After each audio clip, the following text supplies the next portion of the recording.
আলাইকুম আপুরা, কেমন আছেন? আশা করছি খুব ভালো আছেন। আমি অনেকক্ষণ ধরে ভাবছিলাম যে ব্লগ করব, কিন্তু বাড়িতে অনেক কাজ থাকাকালীন ব্লগ করতে পারিনি।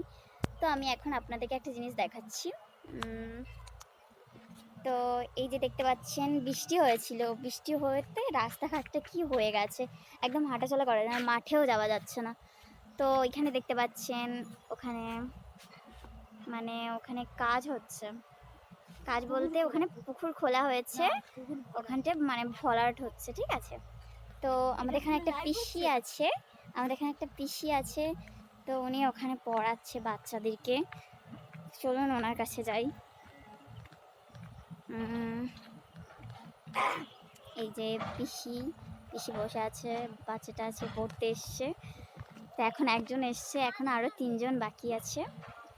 গাইস, এখন পিসির বাড়িটা আমি আপনাদেরকে দেখাচ্ছি।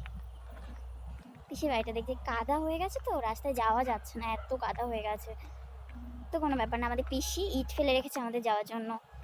তো আপনাদের পিসিদের গাছ দেখাচ্ছি। পিসিটা আম গাছে খুব আম ছিল, বাট ঝড়ে সব পড়ে গিয়েছে। এইসব ফুল গাছ, আমাদের পিসির ফুল গাছ, এগুলো ফুল গাছ। আমার পিসি খুব গাছপালাকে খুব পছন্দ করে। এই যে এটা লেবু গাছ, ওইটাও আম গাছ, তারপরে এটা করভাঙা গাছ, তো এটা কাঁঠাল গাছ। দেখুন, কাঁঠাল গাছ উপরে নিচে দেখতে পাচ্ছেন। তারপরে ভালো কথা, আঁশফল হয়েছে, ওইদিকে কত আঁশফল আছে, পিসির হাতে খুব গাছ ভালো হয়। তো এটা আমাদের পিসির বাড়ি। পিসি এখন দেখালাম পড়ছে। তো আজ বাই বাই, আগামীকাল দেখা হবে। আজ বাই বাই, ভালো থাকবেন, বাই বাই।